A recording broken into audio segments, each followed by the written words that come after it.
Bonsoir à tous, ravi de vous retrouver sur Monaco Info avec à la une de l'actualité, la suite du déconfinement et le bilan de la campagne massive de dépistage, l'assouplissement des mesures sanitaires. Invité ce soir, Didier Gamerdиnger, le ministre de la Santé et des Affaires sociales, en ce lundi de réouverture pour des établissements qui attendaient avec impatience le feu vert du gouvernement, à l'image du club bowliste monégasque, de la collection des voitures du Prince ou encore des salles de sport. Jacques Pastor, l'adjoint au maire en charge des sports justement et des associations, fera un point complet dans ce journal, des activités retrouvées et des festivités prévues par la municipalité cet été. Mais sans plus tarder, avec vous Sandrine Nègre, tout savoir sur l'actualité du jour. Bonsoir à vous. Bonsoir Christophe, bonsoir à tous. La semaine sera marquée par les obsèques de la baronne Elisabeth Anne de Massy qui nous a quittés il y a quelques jours. Obsèques organisées mercredi matin au cœur de la cathédrale à 10h30 en présence de la famille princière et des personnes invitées. L'inhumation aura ensuite lieu à la chapelle de la Paix dans la plus stricte intimité. Jusqu'à demain mardi, la chapelle ardente est ouverte au public à la chapelle du Palais pour rendre un dernier hommage à Elisabeth Anne de Massy. Réouverture très attendue à présent.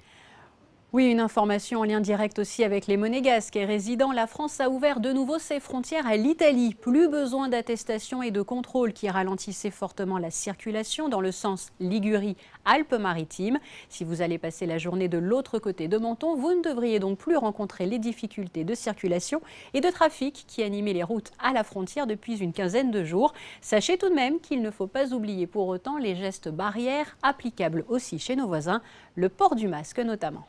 Merci Sandrine. Et tout de suite, gros plan sur l'assouplissement des contraintes sanitaires et le bilan des tests effectués en principauté ces dernières semaines.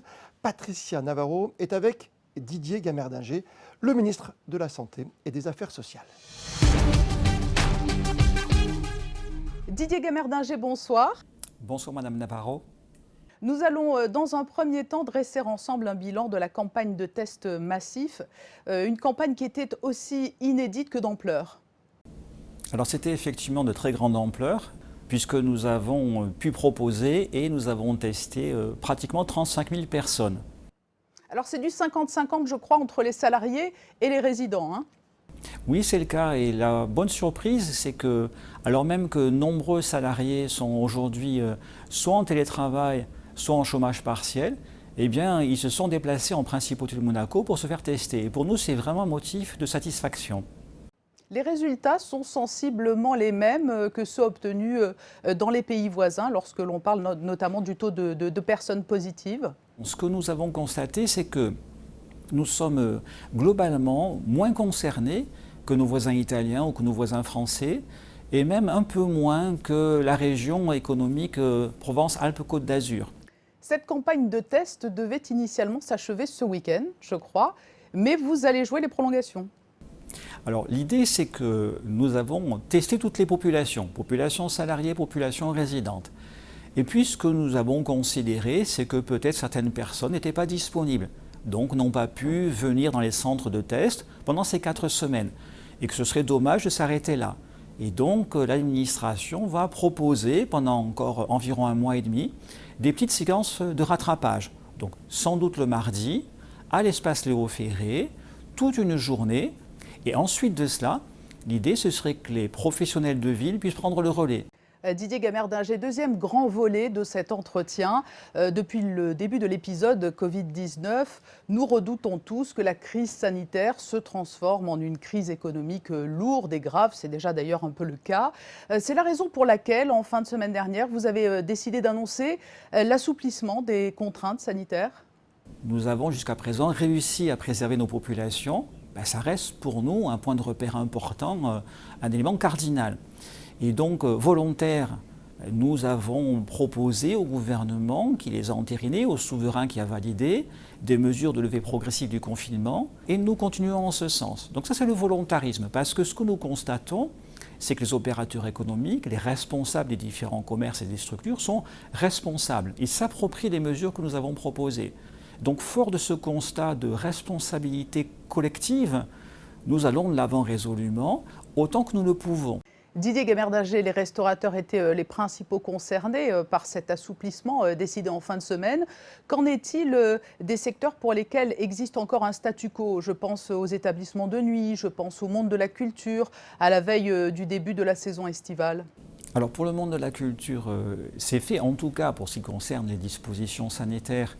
Le gouvernement a donné son aval pour que le public soit accueilli dans les structures culturelles ou plus globalement dans les espaces de spectacle. Donc c'est vrai pour les cinémas, c'est vrai pour les théâtres. Alors avec le port du masque de la part des spectateurs et une distanciation à respecter.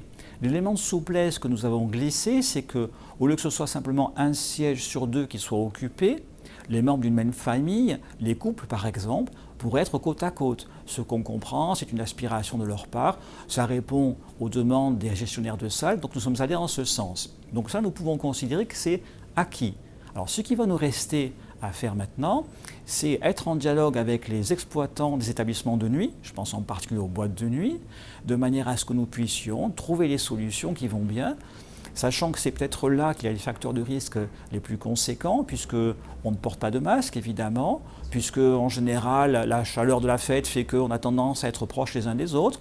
Puis comme les personnes boivent un petit peu, elles se sentent peut-être un petit peu moins responsables. Donc il faut être attentif. Ça désinhibe, je n'ai pas employé le terme, mais c'est celui que j'avais à l'esprit. C'est exactement cela. Depuis quelques jours, des informations nous parviennent de Chine et font état de la reprise de l'épidémie dans certains quartiers de Pékin.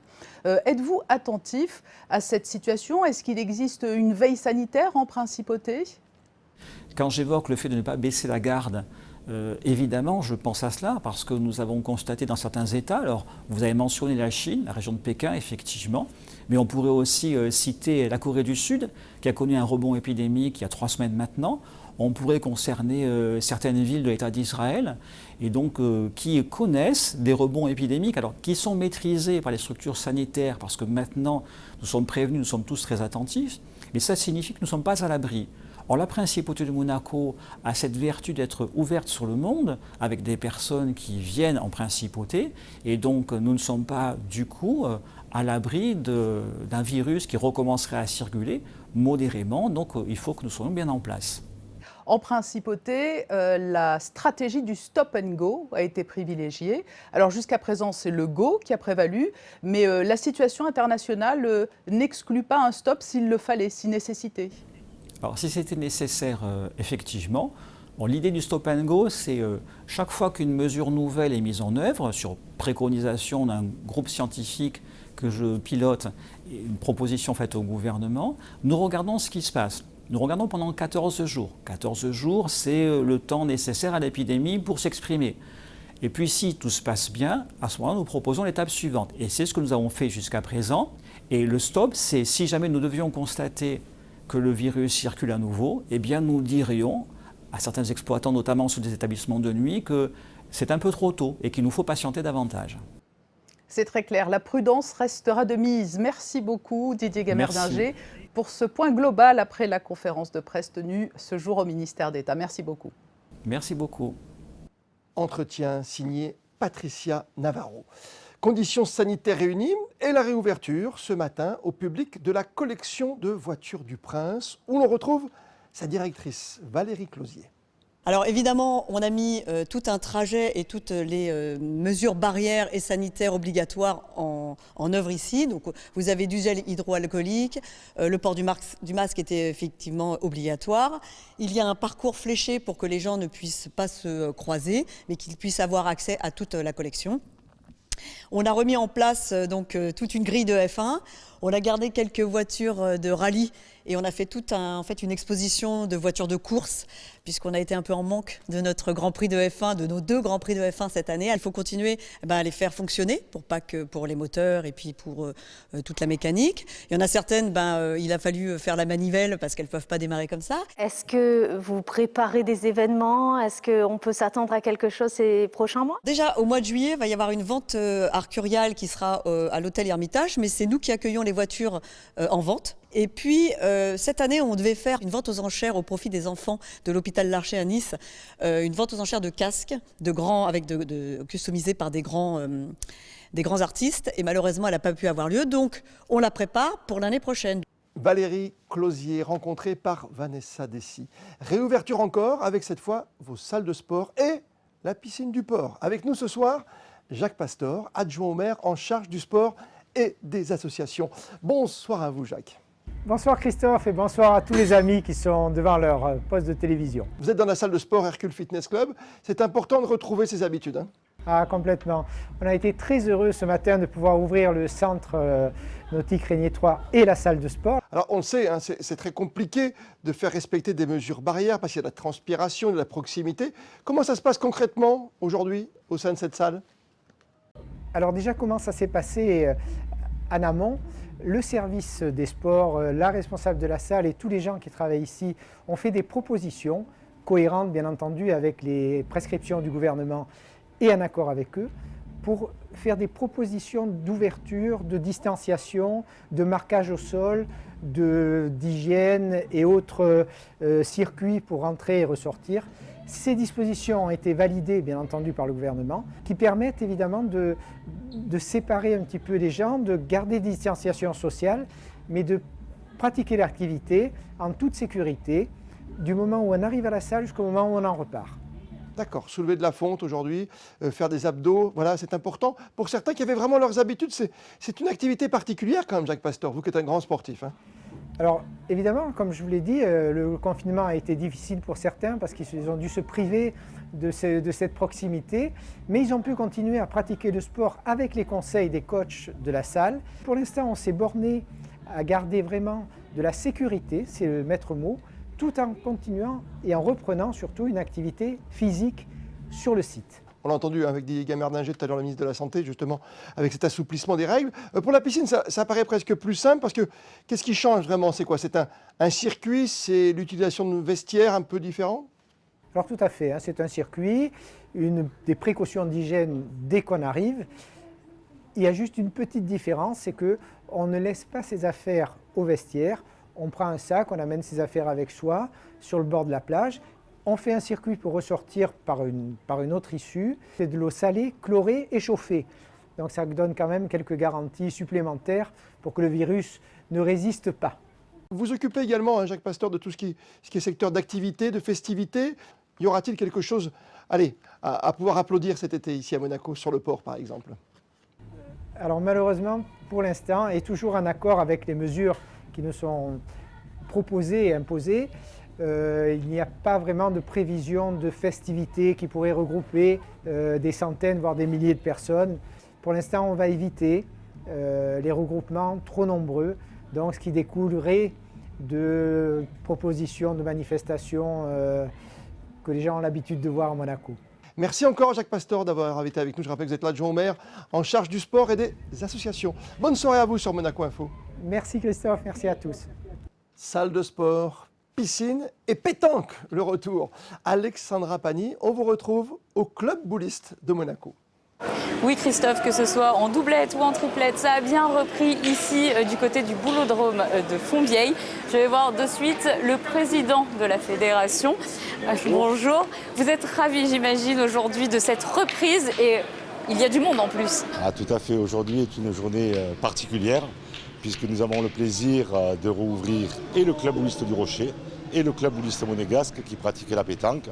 C'est important pour eux, le côté convivial manqué durant ce confinement? Complètement, parce que outre la cellule compétition, nous avons une vocation sociale et nous avons pas mal de sociétaires qui pratiquent la pétanque loisir, qui se retrouvent pour prendre un verre entre amis après une belle partie de pétanque, comme on dit dans le sud. Et on le voit, donc il y a en tout, les deux disciplines confondues, environ 1000 licenciés à cette fédération. Et parmi eux, une belle surprise, vous avez été présent dès le premier jour, Leonardo, ça vous manquait? Oui, parce que je suis associé déjà à 3 ans à cette club-là. Parce qu'ici, nous passons un bon moment à jouer un peu avec les amis. Ça, c'est plus qu'un club de boules, c'est un club aussi d'amis. Donc un bon moment de détente pour certains, mais il y a aussi l'esprit compétition. Vous, Denis, vous êtes un des meilleurs joueurs ici, hein. C'est ce qu'on m'a soufflé. C'est ce que tout le monde dit, mais bon, il n'y a pas que moi, il y a beaucoup d'autres personnes. La tâche qu'ils m'ont donnée, le club, par rapport Ce que je peux apporter, c'est ouvrir une école de pétanque. Malheureusement, on n'a fait qu'un seul mercredi parce qu'après il y a eu le confinement. Alors on espère qu'au mois de septembre, on va pouvoir avoir des jeunes qui vont pouvoir participer et que je puisse leur apporter toute mon expérience. Et en attendant, Christophe, nous, on vous attend ici pour une belle partie de pétanque. Merci Alexandra, j'arrive au plus vite. Mais tout d'abord, on vous retrouve Sandrine pour votre point info pratique. Se protéger et protéger les autres tout en faisant une bonne action, c'est désormais possible avec la mise en vente depuis lundi matin des masques de l'AS Monaco. Je m'explique, ces masques rouges et blancs frappés du fameux Strong Together sont en vente et une partie de la vente est reversée à la Croix-Rouge monégasque. Rendez-vous dans la boutique du club et sur le site internet de l'AS Monaco. Parlons à présent du Conseil national. Oui, vous avez peut-être d'ores et déjà suivi l'émission Tranoï diffusée depuis cet après-midi sur Monaco Info. Et bien pour rester dans la thématique liée au Conseil national, sachez que demain mardi dès 17h, la séance législative consacrée à l'examen de 3 projets de loi et d'une proposition de loi sera diffusée en direct sur Monaco Info. Information pratique importante, ne vous rendez pas au Conseil national car le grand hémicycle sera fermé au public. Et comment ne pas revenir sur l'événement sportif du week-end, les 24 heures du Mans virtuel, avec la participation de notre équipe, notre équipage monégasque, rassemblé sous la bannière Strong Together, la Fondation Princesse Charlène. Compétition de haut niveau, plateau relevé, avec de nombreux pilotes de F1, d'endurance et de Formule E. Émilie Rousseau, vous avez suivi les dernières minutes de cette course très animée aux côtés de notre team dans les salons de l'Automobile Club de Monaco. Une équipe qui a terminé en 36e position, Émilie.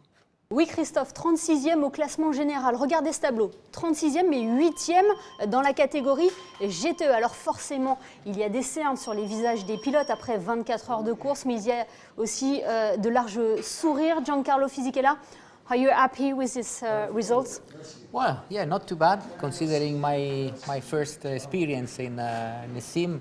I have to say we scored a good result. Starting from the last position, we catch up a few positions and we ended up 8th. Whole team did a fantastic job. My teammates Tony, Felipe, and Francesco. It's been a fantastic experience, and who knows? Maybe next year we'll do it again. Ça, c'est pour le côté sportif. Christophe, durant ces 24 heures du Mans virtuel, la Fondation Princesse Charlène a lancé un appel aux dons pour l'Alliance Gavi. Pascal Granero, la Fondation Princesse Charlène s'engage pleinement dans la lutte contre le Covid-19. Oui, c'était une occasion quand on a mis en place cet événement ici à Monaco. Il y avait même parallèlement l'appel du prince Albert II de participer à un mouvement international pour lever des fonds en vue de trouver et de rendre accessible le vaccin contre le Covid vers des pays les plus pauvres qui puissent obtenir ces vaccins au même titre que les autres pays plus riches. L'heure à présent est au démontage à l'Automobile Club de Monaco. On pourra retrouver les 24 heures du Mans réelles cette fois-ci le 19 et le 20 septembre. 2 pilotes de l'équipage Strong Together évolueront sous les couleurs de Ferrari, Giancarlo Fisichella et Francesco Castellacci. Merci Émilie. Nous serons au rendez-vous. Et comme le veut la tradition, on va découvrir ce qui a fait le buzz aujourd'hui sur les réseaux sociaux à travers le monde, all over the world.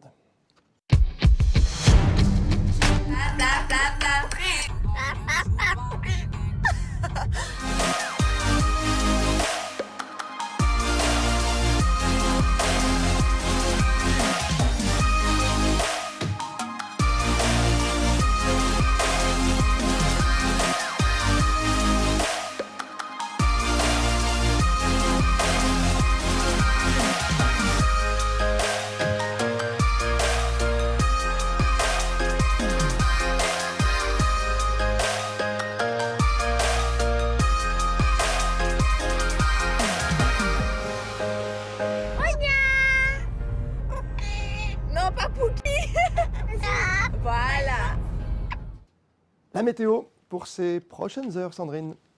Eh bien, mardi, retour du mauvais temps et des orages, avec en revanche un mercure assez similaire par rapport à la veille, 15 et 21 degrés. Je vous rappelle que nous gagnerons quelques minutes de soleil jusqu'à la date de l'été ce week-end. Demain, nous fêterons, Christophe, les Régis. Intérieur, extérieur, on termine ce journal par les instantanés d'une journée de réouverture, signé Mika Alési. À demain, 19h, et vous le savez, plus que jamais, vous êtes bien sur Monaco Info.